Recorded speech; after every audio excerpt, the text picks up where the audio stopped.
Elle travaillait chez lui, elle était triste et il avait décidé... Ukrainoise. Oui, ukrainienne. Ukrainienne, pardon. C'est joli.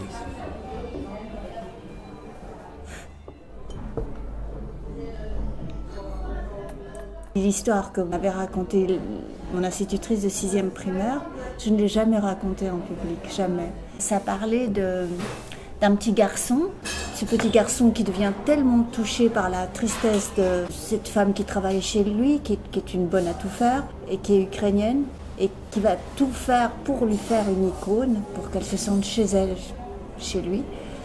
Tout ce qui m'est arrivé durant 7 ans, c'était pour me faire raconter cette histoire. Comment tu te réappropries une histoire dont tu n'as pas tous les éléments et que tu la racontes, mais avec la vie, ce qui t'arrive au présent, et tu racontes la vie de ce personnage-là. Ta vie et celle du personnage se mêlent de manière très troublante. C'est le fondement pour moi de la création où quelque chose te touche tellement que tu vas sortir de toi-même. Et peut-être que chaque femme, ces personnages que j'ai rencontrés dans ma vie ont fait écho à cette institutrice, qui, sans le savoir, en lisant ce livre, m'a ouvert la porte de la création. Est-ce qu'on peut dire déjà au départ que ce n'est pas un spectacle sur le marché aux puces? Non, c'est pas un spectacle sur le marché aux puces, il a raison. Et c'est pas un spectacle sur Marie non plus? Non, il a raison, c'est pas non plus sur Marie. Non.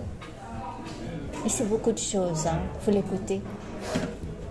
Si ça parle de quelque chose, c'est un hommage à la mémoire, en fait, à la mémoire des histoires, à la mémoire des mots. C'est un hommage à ce qui ne dure pas aussi. C'est le fait de faire des photos sur le marché aux puces qui a réveillé d'autres souvenirs. On a commencé à 2 à en faire d'abord, des photos sur le marché, de Jésus d'abord, et puis moi de Marie, sans pour autant devenir une fan. Tu vois, il y a une notion de sacré, mais il n'y a pas une notion de religion. Ça s'est fait par hasard, c'était comme une blague au début. C'était étonnant de voir qu'un symbole de notre civilisation judéo-chrétienne soit comme ça abandonné, maltraité même. Les marchés aux puces étaient intéressants après qu'une fois qu'on est rentré dans ce trip, tu vois, des Marie et des Jésus, c'est la rencontre en fait, ce télescopage de 2 univers, l'univers sacré, l'univers païen, moderne, et ça crée une image poétique parce que c'est inattendu. Tu sais, quand j'écris, moi, les autres spectacles, c'est toujours c'est très contrôlé. Là, ça m'apprend à dire non, la poésie naît de l'inattendu. De la rencontre. Oui, d'une rencontre inattendue.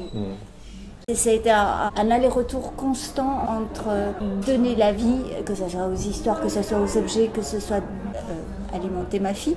Et en même temps, cette énergie que j'avais en donnant, j'avais encore plus de vie que je pouvais encore donner. Et c'est ça qui m'a aidé finalement à revenir sur scène, qui est quand même l'endroit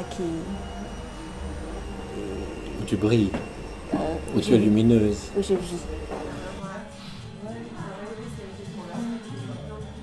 Mais peut-être que ce spectacle, il est né dans ma cuisine. C'est peut-être là le chaudron. J'ai dû arrêter de tourner. Et donc je me suis retrouvée dans ma cuisine beaucoup parce que c'était nécessaire à ce moment-là. Et peut-être cette solitude que tu rencontres dans ta cuisine et que le vide se fait autour de toi, je me dis peut-être c'est la source. Toute l'histoire raconte d'à partir de ce vide qui s'est fait, tout ce qui a été vital pour que la vie continue envers et contre tout, pour que je garde cette énergie, en fait, cette énergie de pouvoir m'occuper de mon enfant, de pouvoir continuer à rêver, pouvoir continuer à rencontrer des amis. Ce que j'ai compris peut-être en créant, c'est que si tu as besoin qu'on te donne la vie, c'est toi qui dois la donner.